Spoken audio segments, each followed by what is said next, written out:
Hey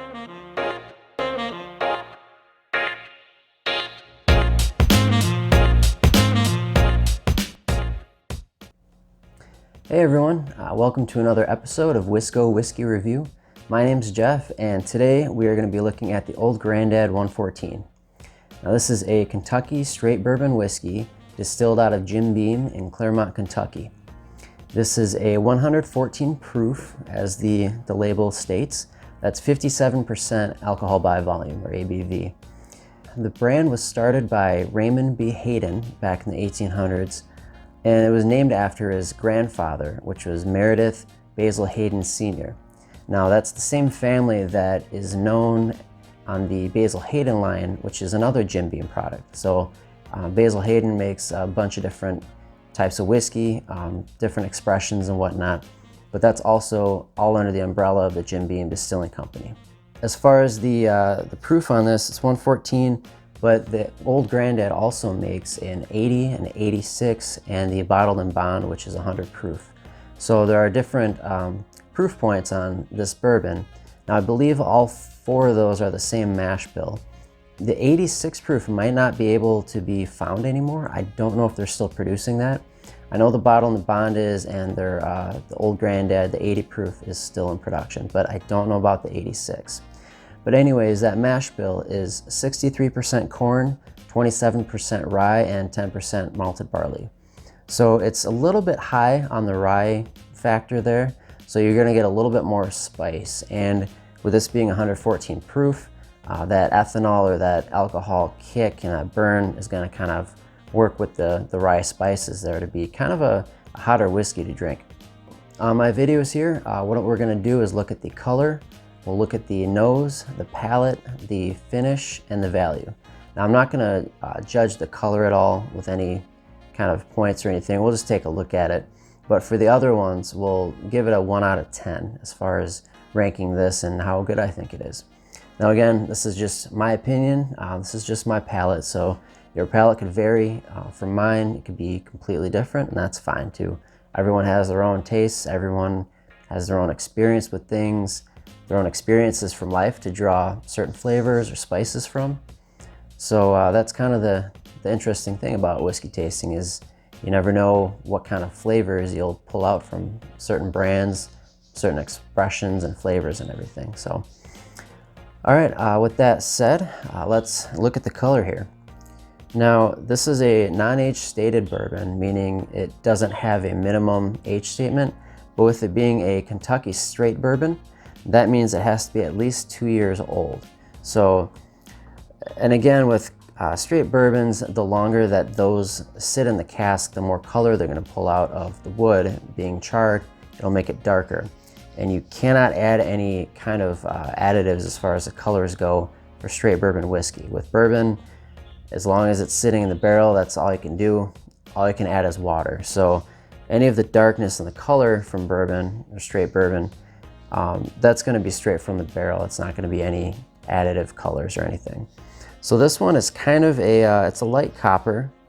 It has kind of an orangish tint to it. I'd say like an amber. It's definitely not a super dark bourbon. You know, this hasn't been aging for 8, 10, 12 years plus or anything like that. So I would say it's definitely probably under that 6-year age statement if I had to guess. But you know, it could be anywhere from 2 to 6. It could have some older stuff in it, but we don't know. Now that we kind of have an idea of the age of this thing, let's go for the nose.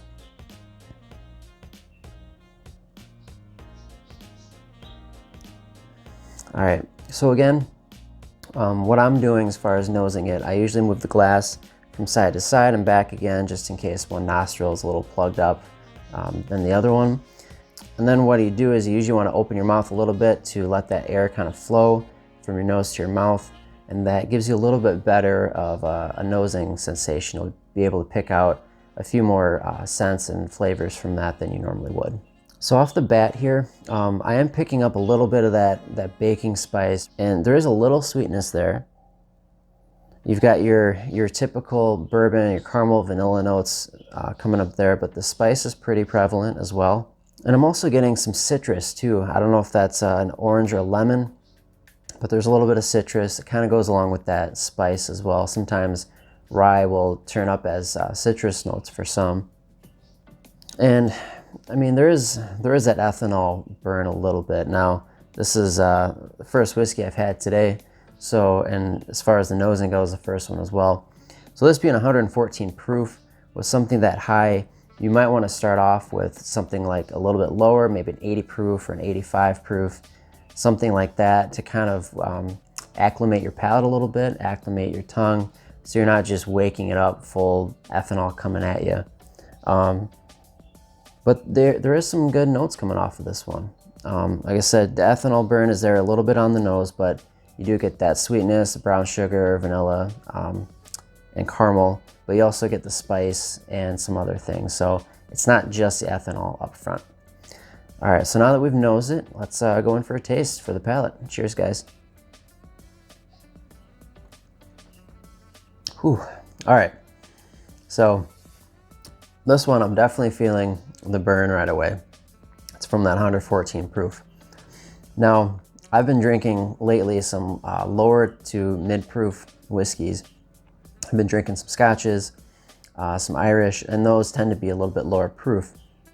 I think the highest I've had recently over the last couple of weeks has probably been, you know, bottled and bond stuff, 100 proof, maybe a little bit more. So this is coming off extremely hot. And again, that's why I recommend either starting with something a little bit lower. I didn't want that to throw my palate off, my nosing off, so I didn't do that with this one. I'll kind of shock the system first and then come back for some sips afterwards. The initial flavors though that I'm getting, and Jim Beam has traditionally quite a high like a peanut butter or a roasted peanut, salted peanut character. Now again, that's, you know, might differ from person to person, but across a lot of different, you know, people that review bourbons and whiskeys, I've noticed that's a common theme that turns up in Jim Beam products. And with this one, I would say that peanut flavor is definitely there. Let's go for another sip here. Okay, so now that I've had one sip and came back to the second one here, after I initially kind of shocked my system a little bit, that second sip was quite a bit more enjoyable. I was able to pull a little bit more flavors out of it than the first one, because that first sip is going to be kind of that initial burn, and then hopefully you get some flavors even off that first sip on the back end. But with the second sip, the third sips, and any ones after that, you're probably going to be able to get more flavors than you would the first sip.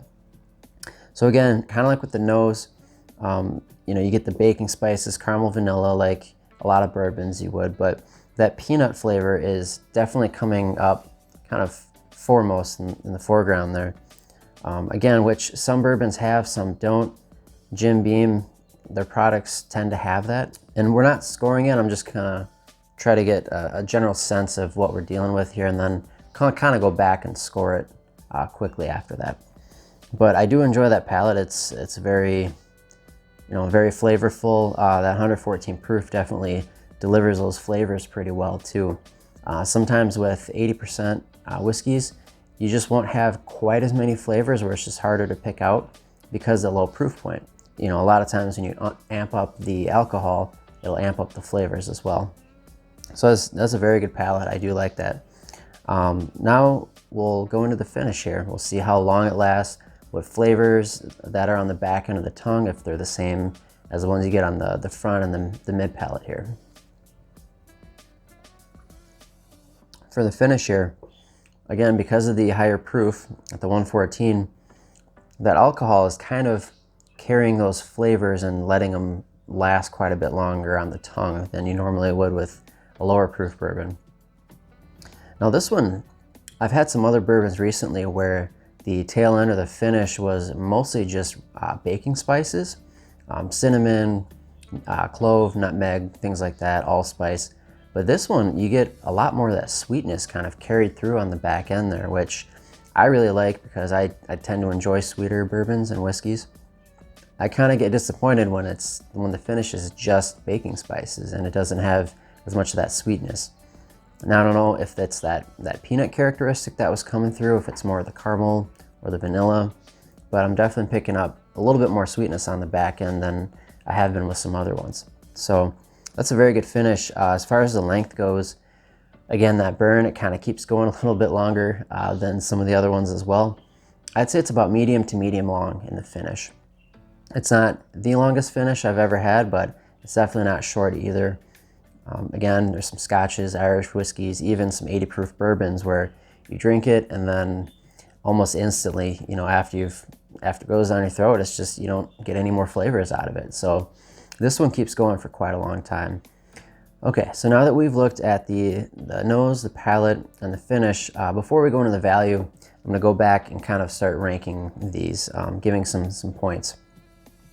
So for the nose, again, it was kind of that vanilla, caramel, baking spices that you normally get with your bourbons. There is a little bit of that ethanol burn too, kind of up front, which I think is hard to get away from with this high proof point. There's always gonna be a little bit of that ethanol kind of up in your face, which sometimes makes the nosing a little bit harder to do. You kind of have to get past the ethanol or the alcohol to get to some of those flavors or scents that you're getting. They are good, it's just a little bit harder to get past that ethanol wall for me. So I'm gonna give the nose a good solid 6.5. So for the palate, as far as the ranking goes, again, the nose and the palate synced up very well. You get the peanut, baking spices, caramel, vanilla. There's really not any smoke or anything like that. It's just a very nice, I wouldn't say simple, but a very nice, sweeter, but also with some spice kick bourbon. It's not going to be completely different than what you've had before, but with the proof point and the flavors, they're all there. This was a very enjoyable palate for me personally. So I'm going to give this one a good 7.5 because I really enjoy this. If it was 80 proof, I don't think it would be quite as enjoyable for me. I don't know if I'd be able to pick out the flavors quite as well or easily. All right, so now we're gonna rank the finish. And again, it was a medium to long finish and I really enjoyed it because of that sweetness that I picked up on it, where some of the other ones, it's just kind of that pepper, that spiciness, the baking spices and whatnot. You don't really get a lot of sweetness in some finishes, but this one I did, and I really enjoyed that. So I'm gonna give the finish an 8 on this one. It was very enjoyable. All right, so now that we've looked at the nose, palate, and finish and kind of ranked them all or graded them all, we'll talk about the value here. Now this is around a $30 bottle and it's mostly widely available throughout most of the country as far as I know. Anytime I talk about availability, this is gonna be mainly for me specifically in Wisconsin, the Midwest. I don't travel a ton and look at other whiskeys in other parts of the country, unfortunately, but I do know that this is a pretty big distiller. Jim Beam is the #1 seller in bourbon. Jack Daniel's is considered Tennessee whiskey, so that's a little bit different category.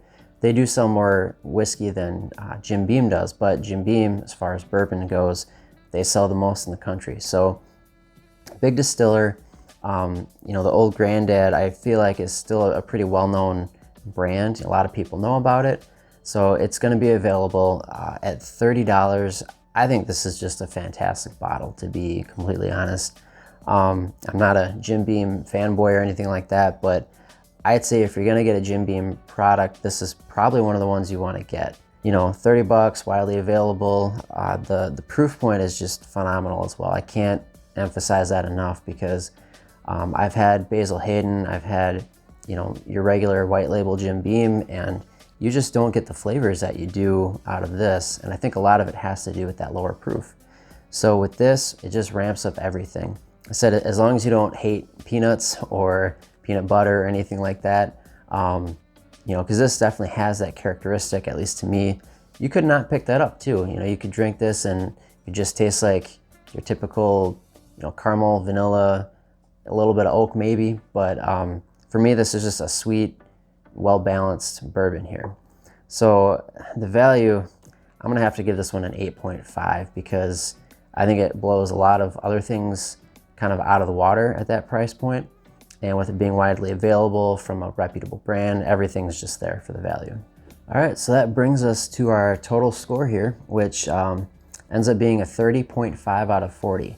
Now I'd say that puts this one in a pretty good standing as far as what little bit of a score system I've got for myself so far. I think, again, the value is what really makes this thing. You know, the proof point, the flavors. The nose was really the only thing that I feel like didn't really blow me away. And again, you know, it could be lack of age, mixed kind of with that high proof, with the ethanol you kind of have to fight with. But everything else on this is fantastic. I'm definitely going to be picking up another bottle of this once it's gone. It's getting pretty empty here. And you could mix with it, but again, you know, it's drinking it straight, you'll definitely enjoy it as well. There's really not too many bad things to say about this one, so we're gonna leave it at that, 30.5 out of 40. And yeah, definitely this is a high recommend for me. So if you like this video, please like and subscribe. I'll be trying to get out videos at least once a week, maybe twice a week if I can. We'll be doing some flight rumbles or whiskey rumbles where I pit a few different whiskeys against each other blind and then see which one I like. So we'll be doing that. We'll be doing some other reviews, maybe a cocktail or two. I'll have to see if I can get something like that going. So thank you guys for watching, and have a good day.